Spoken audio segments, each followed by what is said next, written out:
መጽሐፍ ቅዱሳችንን ቆላስይስ ምዕራፍ 1 ቁጥር 13 ላይ አውጣና እሱም ከጨለማ ስልጣን አዳነን ቤዛነትንም እርሱም የኃጢአትም ስርየት ወዳገኘንበት ወደ ፍቅሩ ልጅ መንግስት አፈለሰን። መልእክቴ እንደዚህ ነው፣ ያድነናል፣ ያፈልሰናል። የኃጢአት ስርየት ወዳገኘንበት ወደ ፍቅሩ ልጅ መንግስት ምን አረገን? አፈለሰን። የልጁ መንግስት አፈለሰን። ከምን አዳነን? ከጨለማ ስልጣን አዳነን። ከምን ስልጣን? ከጨለማ ስልጣን አዳነን። እና ይሄ ማካፈላችሁ አጭር የእግዚአብሔር ቃል። ይሄ ቃል ሞር የሚያተኩረው የውጊያ ጸሎት እንድንገባ ነው። እንደምታውቁት የኔ አገልግሎት የትኩረት አቅጣጫ ዴሊቨራንስ ላይ ነው። ይሄንን የማተኩርበት ምክንያት እኔ መርጬ ባልሆንም ጌታ ቢሰጠኝም ግን ውጤቱን ደግሞ አየዋል። ዴሊቨራንስ ወይም ደግሞ ነፃ መውጣት ለሰው ልጅ በጣም አስፈላጊ ነገር። ሰው ሸንካላ ሆኖ አንድ አይን እያየ አንዱ አይን ጠፍቶ አንድ ጆሮ ሰምቶ ምንም ሳይሰማ ምን ይቀርበታል? ጌታ ኢየሱስን ከተቀበለ የእግዚአብሔር መንግስት ይወርሳል። አይደል? አሁን ድንገት ከዚህ በኋላ የእያንዳንዱ ሰው ጆሮ ቅነሳ ቢጀመርና ሰው መስማት አንዳንድ ጆሮ ቢቀነስ እና ሰው መስማት ቢያቆም ግፋቢል የሚያመልጠው ሐሜት ነው፣ ወሬ ነው። እሱ ነው በሹክሹክታ የሚወራው። ሌላው ነገር ከፍ ብሎ ስማ ስትባል ትሰማልና ምን ማለት ፈልጌ ነው? አይዟችሁ የማንም ጆሮ አይታመም። ግን ማንም ሰው ህመምተኛ ሆኖ ቢሞት ወደ እግዚአብሔር መንግስት ይገባል። ለዚህ ነው መጽሐፍ ቅዱስ ሲናገር ኤልሳም በሚሞትበት በሽታ ታመመ ይላል። የምትሞትበት ነገር ይኖራል፣ ወደ ጌታ የምትሄድበት መንገድ ይኖራል። ሞት መሸጋገሪያ ስለሆነ አንድ ሰው ግን አጋንንት በውስጡ እያለ በጨለማው ስልጣን ግዞት ውስጥ እያለ ግን የእግዚአብሔር መንግስት መውረስ አይችልም። ስለዚህ ሰይጣን በጣም ትግል የሚያደርገው በጣም ከብዙ ሰዎች ላለመውጣት ነው ትግል የሚያደርገው። ለምን መሰለ? ከወጣ ተመልሶ እንደማይመጣ ያውቃል። የመምጣት እድሉ ጠባብ ነው። ለምን? ነፃነትን ስለምንለማመድ ማለት። ለዚህ ነው መጽሐፍ ቅዱስ ሲናገር ሐዋርያው ጳውሎስ ከዛ በፊት እርሱን ደስ የምናሰኝበትን ህይወት እግዚአብሔርን እንዴት ደስ እንደሚያሰኙ ከተናገረ በኋላ እርሱም ማለት ከጨለማው ስልጣን አዳነን። ይሄ ጨለማ ስልጣን የሚባለው ምንድን ነው? ኦቶሪቲ ነው። ታውቃላችሁ፣ ጨለማ ስልጣን አለው ማለት ነው። የጨለማው ስልጣን የሚለው ዝም ብላችሁ ካነበባችሁት አረፍተ ነገር ነው። ከተነተናችሁት ግን አቅም አለው፣ ጉልበት አለው። ምንድነው ይሄ ኦቶሪቲ? የጨለማው ስልጣን ምን አይነት ኦቶሪቲ አለው? ምን አይነት አቅም አለው? ምን አይነት ስልጣን አለው? አይታችኋል? ይሄ የጨለማ ስልጣን አቅም ስላለው ነው ክርስቲያኖችን በዘፈን የሚያታልለው። ወቅታዊ በሆኑ ሁኔታዎች የሚይዘው የጨለማው ስልጣን ኦቶሪቲ ስላለው፣ ስልጣን ስላለው፣ አቅም ስላለው። ለምሳሌ አንድ በጣም አነስ ያለ ትራፊክ ቀጠን ያለ ከተገኘ ማለት ግን እሺ ወፈር ያለ ልበል፣ ይቅርታ ዛሬ በሰላም ቤት ያስገባኝ። ምን ሆኜ ነው?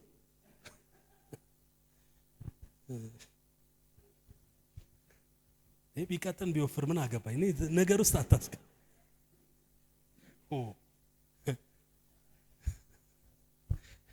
ና አይታል ምሳሌ ለመሆን ሌላ ስለሌለ እንዲህ ብሎ ዳር ያስካለ የመቆም ምን አለ ግዴታ አለበት።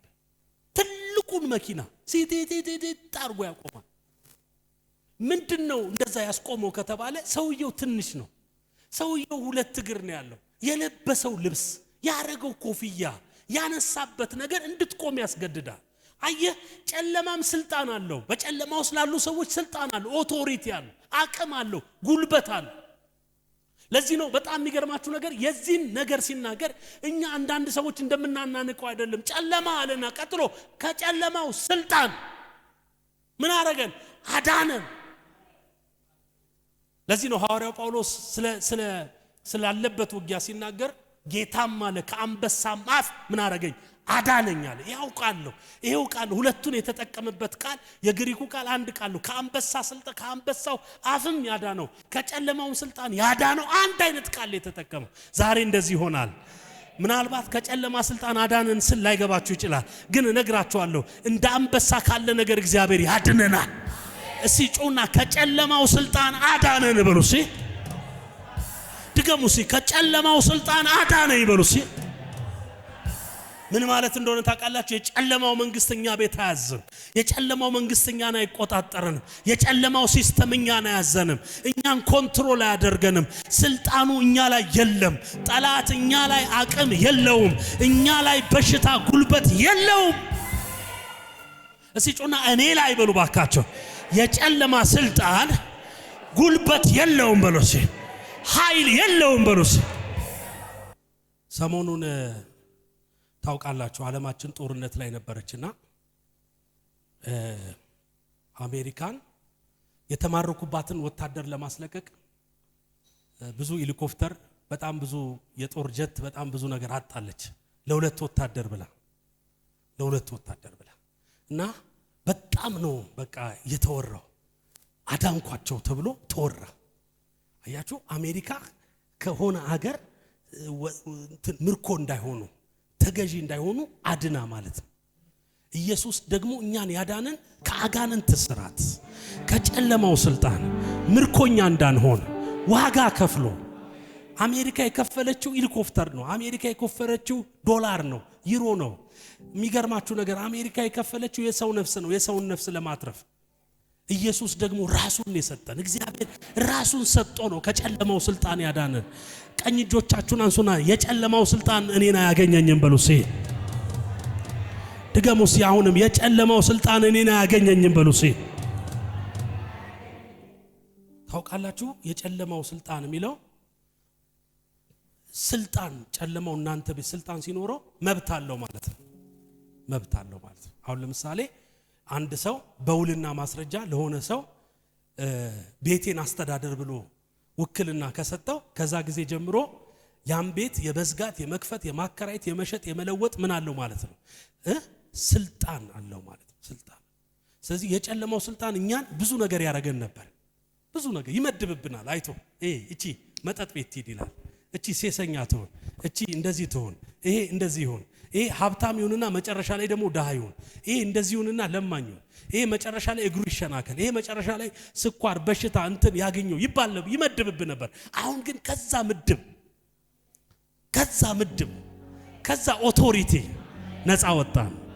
አላገኘኝም ጠላት። እስቲ ጩና አያገኘኝም በሉሲ። ድገሙሲ አያገኘኝም በሉሲ። ታዲያ ይሄ የጨለማው ስልጣን ምንድነው ያለው ኦቶሪቲ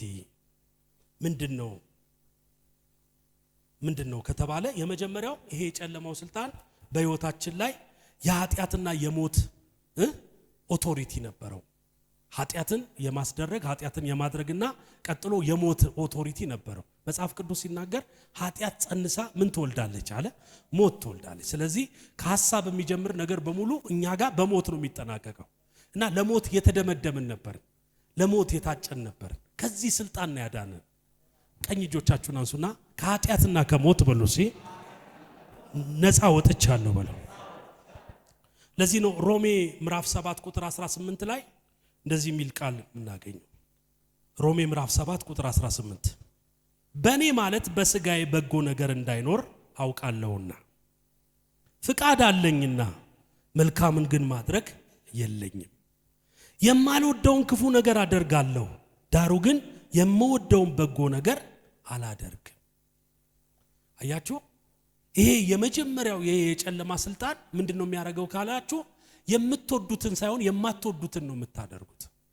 ብዙ ሰው አይታችኋል፣ የማይወደውን ነው የሚያደርገው። ጧት ሲነሳ ይጸጸታል፣ ማታ ሲመሽ ያደርገዋል። ከዛ በኋላ ጧት ንስሐ ሲገባ ታያላችሁ። አይታል የስጋ ቤት ዲጄ ጧት መዝሙር ነው የሚከፍተው። እርግጠኛ ነኝ ጧት መዝሙሩ ብዙ ሰው እንደሚነካ እርግጠኛ ነው። እየቆየ ሲመጣ ወደ ዘፈን ይቀይረዋል። እየቆየ ሲመጣ አጠገብ ካለው ሰው ጋር አትስማማ፣ መሰማማት ራሱ ያቀታል በዘፈኑ። ምን አለ የጧቱ ትህትና ቢኖር። ሰካራምም ልክ እንደዚህ ነው። ጧት ሲወጥ በቃ ደህና አደራችሁ እንዲያው ማታ ሳዝኛችሁ ይሆን አከራዮቼ ይላል አንገቱን ደፍቶ። ማታ ሲመጣስ አከራዩን ሴትዮ ትወጫለሽ ከቤቴ። የሚወደውን እኮ አይደለም የሚያደርገው፣ የማይወደውን ነው የሚያደርገው። ይሄ ምንድነው ካላችሁ የጨለማው ስልጣን። በአፉ ሰይጣን መናገር ይጀምራል፣ ሰው መስደብ ይጀምራል፣ ማዘሞት ይጀምራል፣ የተለያዩ ነገሮችን ማስደረግ ይጀምራል። ለምንድነው ካላችሁ የኃጢአትና የሞት ሕግ ኦቶሪቲ ስላለው ማለት ነው። ከዚህ እኮ ነው ጉድ ያወጣን። የማንወደውን እንድናደርግ ከምንገደድበት ህይወት ነፃ አወጣን። አንወድቅም አይደለም፣ ብንወድቅ እንነሳለን። ግን የማንወደውን እንዳናደርግ እግዚአብሔር ከዚህ ስልጣን ነፃ አውጥቶናል። ስንት ሰው እስቲ ይሄንን ነፃነት በህይወቱ ተለማምዶታል? ሃሌሉያ ሃሌሉያ ሃሌሉያ ሃሌሉያ። አንዱ እንዳለው ማለት ነው ጌታ ሆይ ዛሬ አልጠጣም አለ። አንዱ ጌታን ተቀብሎና ልክ ወደ ኃጢአት ስትመጡ አለው ደህንነት የሚያስተምረው ሰውዬ ኃጢአት የሚባል ሐሳብ ሲመጣ ልክ ገና ሐሳቡ ሲመጣ በኢየሱስ ስም በልና ተቃውም፣ ከዛ በኋላ እንዳትሄድ ጌት ምናምን እሺ ልጸልይ አለ። እሺ ልክ የሚፈትነው ጠጅ ቤት ወደ ሰፈር በሰላም እየገባ ጠጅ ቤቱን ከሩቃይ ጌታ ሆይ ደግሜ እንዳላይ ወርዳኛል አይጀመረ። በጣም ጌታ ሆይ እንዳልገባ እርዳኝ ገባ። እንዴ በር ላይ ሰው እንዳያገኝ ደብድበው ያባሩኝ ጌታ ሆይ። እንደውም እዛ በር ላይ ማናገኘው ጓደኛ ምን ሆነ ነው የጠፋው? የት ነው የምትሄደው? ከኛ ተረቀ ሌላ ደንበኝነት ጀምር ናግባ። አስተናጋጁ እንዳይመጣ በኢየሱስ ስም አስሬያለሁ። አስተናጋጁ መጣ። ኦሬዲ ገብቷል። ኦሬዲ አየ አንዴ እዛ ስልጣን ስር ከወደክ በኋላ መውጫው ቀን ከባድ። አንዱ ወንድም እንደነገረኝ ማለት ነው። ና አንዴ ፖሊስ ጣቢያ እንሂድ አለው። አንዱን ምን ችግር አለ ብሎ ሄደ። ለካ ፖሊስ ጣቢያ እንሂድ ብለ ከገባ በኋላ የምትወጣው በዋስ ነው። በሰላም ገብታ በዋስ ገና እንደመጣ ወታደር ምን ይሁን እረፍት ቤት ይግባ ሲባል ዝም ቢሉ በር ላይ የሚቀመጥ መስሎ ይነበራል። ለካ እረፍት ቤት ማለት ቀበቶ አውልቅ አለው፣ ስልክ አውልቅ፣ አምጣ ጫማን፣ ገመድ አውልቅ። እሺ እዛች ጋር ቁጭ በል። ለካ እዛች ጋር ማለት በር መስሎታል። እዛች ጋር ማለት ለካ በዛ ውስጥ ምን አለ? ህዝብ አለ። ክፍት አድርጎ ሲያስገባኝ አለ ህዝብ ተረፍርፏል። አየ የጨለማው ስልጣን እንደዚህ ነው። ቀላል ነው የሚመስልህ ስትገባ፣ መውጫው ግን ከባድ። ምን ነው አልሄድም ባልኩታል፣ ምን ነው አልገባም ባልኩታል። ዋስ ተጠርቶ ስንት ሰው ጋር ተደውሎ ምን ተደርጎ ሁለተኛ አላደርግም ምን እኔ እኮ አይደለም ምን እኮ ዝም ብለና ና ያለኝ። አዎ እኮ ካንዴ አትገባም ሳትገባ ደው እኔ እኮ ዝም ብሎ ቁጭ ብላ ያለኝ። አባብሎ ነው ሰይጣን የሚያስገባው። አይታል የሆነ ነገር ሲጀምር አባብሎ ነው የሚያስጀምር። መጠጥ የሚባለው ሱስ ሲጀምር ዝም ብለ አንድ ብቻ አንድ ጫት ዝም ብለ አንዷን ዘለላ ያዛትና በቃ አንድ እየተጫወተ በቆሎ ያዛት ይገባል። ከገባ በኋላ በዋስ አትወጣም። የመውጫው መንገድ ኢየሱስ ብቻ። ለዚህ ነው ከጨለማው ስልጣን ምን አረገን? አዳነ። እስር ቤት የገባ ሰው በዋስ ይወጣል። ጨለማ ውስጥ የገባ ሰው ግን ያለ ኢየሱስ ማንም ሊያወጣው አይችልም። አንዳንድ ሰዎች በሆነ ነገር ይሞክሩታል። ሱስ እንዲለቅ ልክ ጳጉሜ ላይ ወስን ይላሉ። ጳጉሜ ይወስናል፣ መስከረም አንድ እንደውም ይብስበታል። ሱስ እንዲለቅ 21 ቀን የሆነ ነገር አድርግ ይላሉ። በቀን አይለቅም። የማለስለቀቂያው መንገድ የናዝሬቱ የኢየሱስ ስም ብቻ ነው። ለዚህ ነው ከጨለማው ስልጣን ምን አረገን አለ? አዳነን። መላእክት ቢያድኑ ኖሮ የሚገርማችሁ ኢየሱስ ባልመጣ ነበር። እግዚአብሔር ወልዶ ነው ተወልዶ ወደ ምድር ባልወረደ ነበር። ሌላ ማንም ማዳኛ መንገድ የለው ማንም። አንዳንድ ሰዎች እንደው ያከፋፍላሉ፣ የሥራ ድርሻ ይሰጣሉ። እሱ ተሰቅሎ እሱ ፈርዶ እሱ ማልዶ እንዴት ይሆናል? አንዳንዱን ለእናቱ ስጡት ይባላል። እንዲህ የሚባል ነገር የለም። እኔ አሁን አገልጋይ ነኝ፣ እናቴ ነርስ ናት። እኔ እሷን ስራ እንዴት ብዬ እሰራለሁ? እሷ አዋላጅ ናት፣ እኔ አገልጋይ ነኝ። ድሮ ቤት ሰው ሁለት ሰው ነው ፈልጎ ይመጣ። አንድ እኔም ፈልጎ ይመጣ። አጋንንት ጣለው ብለ ይመጣል። ሂጂ እስቲ አንቺ መድፌ ወጊው እናረጋግ ይላልው እንዴ? አይደለም። ያለ ስራ ፊልዳችን እንዴት ይሆናል? አንዳንዴ ደግሞ እሷ መድፌ ፈልገው ይመጣሉ። ልጄ ደክሞኛል እስቲ ሂድና ወጋ ትላለች። አይሆንም። አያችሁ፣ እግዚአብሔር ደህንነትን የሰጠው ለልጁ ለክርስቶስ ኢየሱስ ብቻ።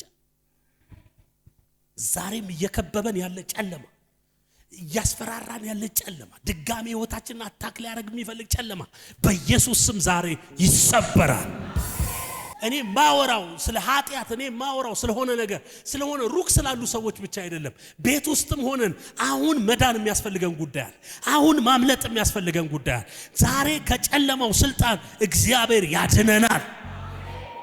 ሌላው ጨለማው በባህሪው ምን ያደርጋል ካላችሁ የኃጢአትና የሞት ህግ ብቻ አይደለም። ያለማወቅና ድፍን ያለ የውሸት ስልጣን ነው። ሰይጣን ካለው ኦቶሪቲ አንዱ ምንድነው? ውሸት ነው።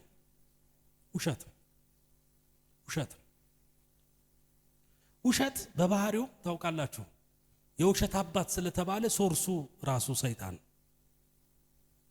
ጨለማ ማለት ዕውቀት ማጣት ማለት ነው። ዕውቀት በህይወታችን ዕውቀት ስናጣ ጨለማ ውስጥ ነው የምንቀመጠው። አሁን ቀርቷል እንጂ አንዳንድ ጊዜ ከገጠር ከመጡ ሰዎች አርቲስቶች ያው የሰው ስተት ስለሆነ ፈልገው የሚያስቅ ነገር የሚሰሩት ድሮ ልጅ እያለሁ አይቻለሁ። ማብሪያ ማጥፊያውን ሳያሳዩአቸው በጨለማ ያደሩ እናትና አባታቸው የሚያስቁ አሉ። ማለት ገጠር ያሉት ቤተሰቦቻቸው የሚያውቁት ኩራዝና እንትን ነው እንጨት ነው አይደል? አዲስ አበባ ምናምን ደግሞ የሰለጠነ ቦታ ደግሞ ሲመጡ ያለው እንጨት አይደለም አይደል? ኩራዝ መብራት አይደል? ማብሪያ ማጥፊያውን ሳያሳያቸው ቀርተው በጨለማ የሚያድሩ አሉ። አለማወቅ አይደል? ያ ሊሳቅበት አይገባም። ግን ለምሳሌ እንበላ አንድ ሰው መብራት እንዴት እንደሚበራ ካላወቀ በጨለማ ያድራል። አማራጭ የለው። መብራት ኖሮት መብራት ተዘርግቶ ምን ብሎ ያማረ መብራት ኖሮት መብራት እንደሌለ ማያክሰው ትላይልም። ያው እኛም እንሸወዳለን ስለማንናገር እንጂ እንሸወዳ። አንዴ ስፔን ሀገር ለአገልግሎት ጋብዘውኝ የሆነ ሆቴል ወሰዱኝ። ካርድ ሰጡኝ። ካርዱን ይዤ ገባው። ቻው አሉኝ። ሻንጣዬን አስቀመጥኩኝ። ውሃ የለውም፣ መብራት የለውም። መብራት ጠፋ ብዬ በሰላም ለካ ይላችሁ ካርዱ በር ላይ ያለች እሷ ስትሰካ ብሬከሩ ይበራል፣ ውሃው ይበራል፣ ሰው አለ ማለት ነው። ካልሆነ ግን መብራት ብታበራ የለም ቲቪ በቃ ካርዱ ወሳኝ ነው። እስከ ሌሊቱ 6 ሰዓት የተሸወድኩት። ከዛ ባትሪ ሲያልቅ የስልኬ ባትሪ ሲያልቅ ሪሴፕሽን ወርጄ ቻርጀር አድርጉልኝ አልኳቸው። ወንድማቸው ጌታ ይባረክ አሜን ነው። ደግሞ ለሰው እንዳትናገር።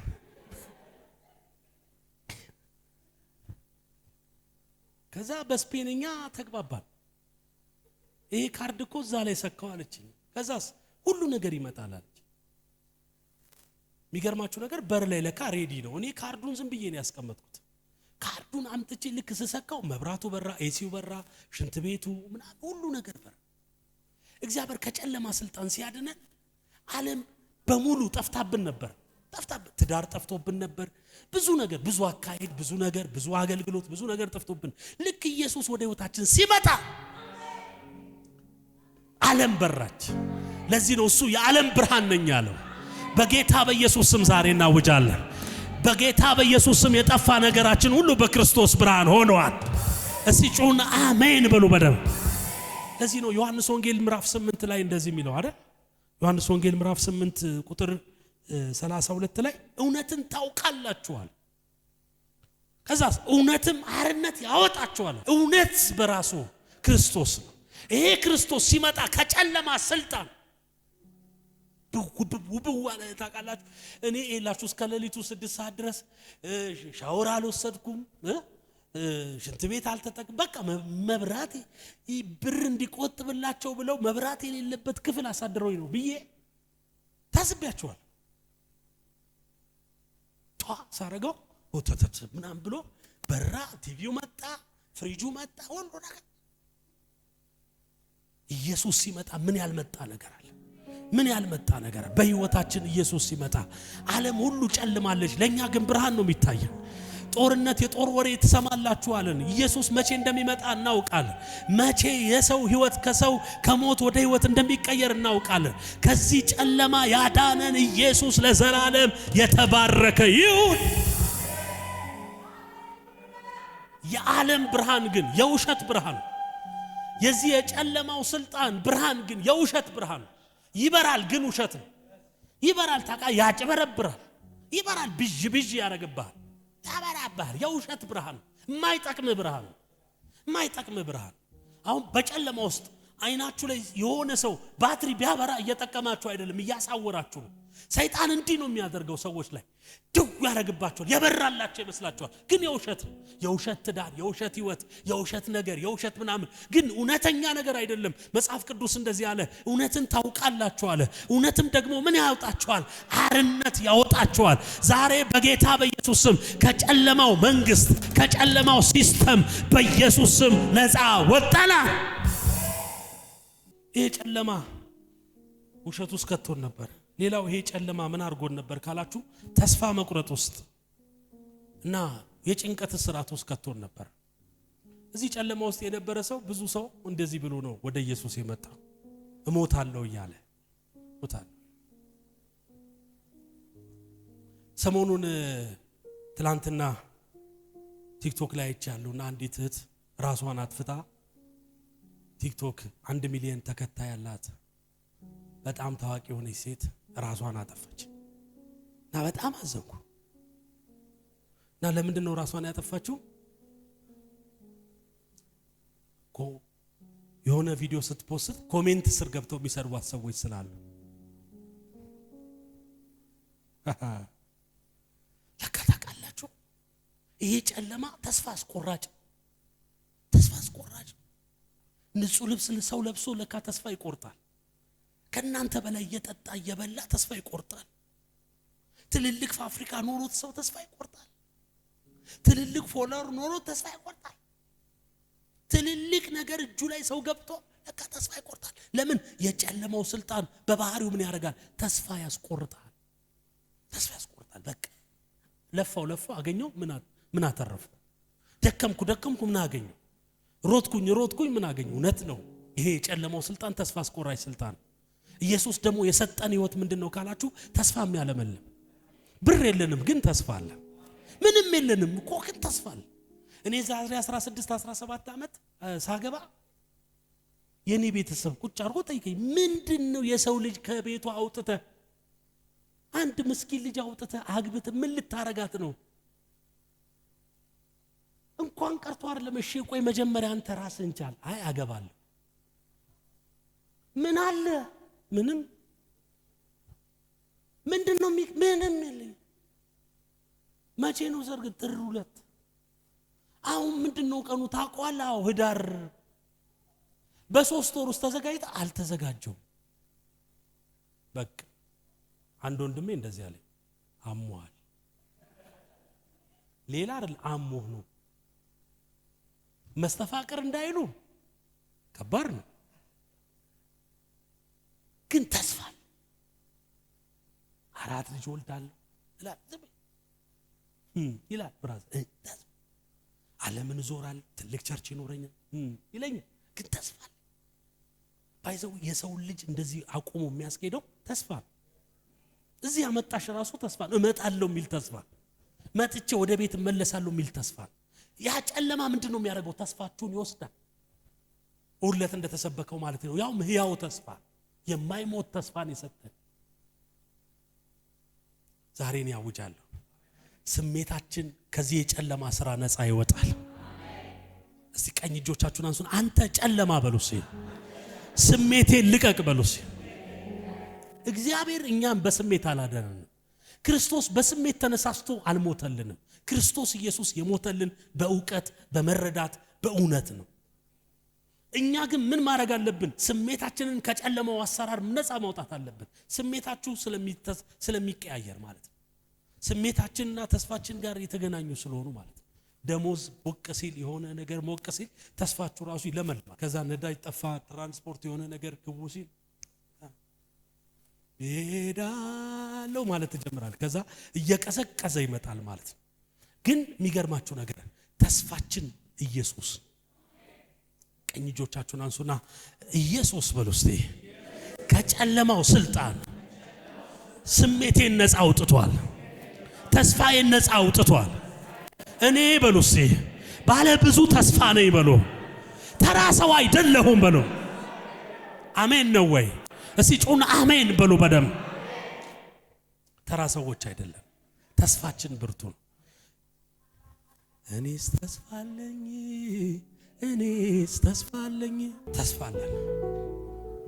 ልብስ ላይ ኖረን ይችላል። ፋሽን ልብስ ላለብስ እንችላለን። ደና ደና ፀጉር ቤት ላንቆረጥ እንችላለን። ሰዎች እንደሚሉት ደና ደና ኑሮ ላንኖር እንችላለን። ግን ያው ተስፋ አለ። የማይሞት ተስፋ አለን። እስቲ ጩና የማይሞት ተስፋ አለኝ ብሎ ድገሙስ። የማይሞት ተስፋ አለኝ ብሎ አሜን አሜን ነው ወይ? ስራ ዓለም ውስጥ ያላችሁ ሰዎች ስሙኝ። ቢዝነስ ሊበላሽ ይችላል። ተስፋችሁን ግን አታበላሹት። ቁንዶ በርበሬ መነገር ጀምረ ትከስራለህ። በግ ወደ ሽሮ ቀይረው።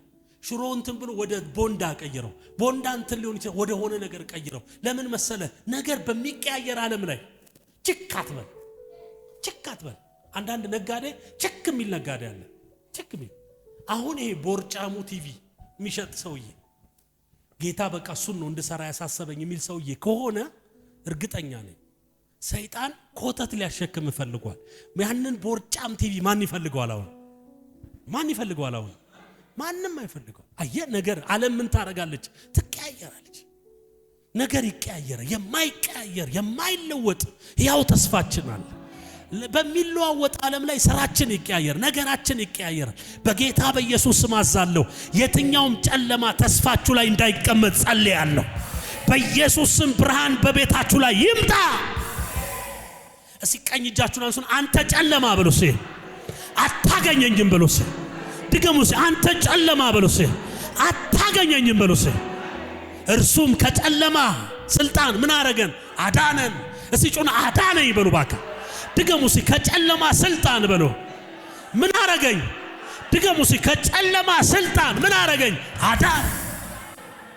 ለዚህ ነው ሁለተኛ ጢሞቴዎስ ላይ ሐዋርያው ጳውሎስ ሲናገር ጌታም አለ ከአንበሳ አፍ ዛሬ በኢየሱስ ስም አውጃለሁ፣ ከሚበላችሁ አፍ ትድናላችሁ። ሊውጣችሁ ከተነሳ አፍ ትድናላችሁ። በኢየሱስ ስም ያድናችኋል። ምኖርባት ምድር ተስፋ አላት። ስሙኝ በደንብ እስቲ ተስፋ አላት በሉ ባክ። ባይዘው ስሙኝ አንድ ነገር ልነግራችኋለሁ። ሰው የአፉን ፍሬ ነው የሚበላው። እቺ ምድር ደግሞ የዘራችሁትን ነው የምታሳጭደው።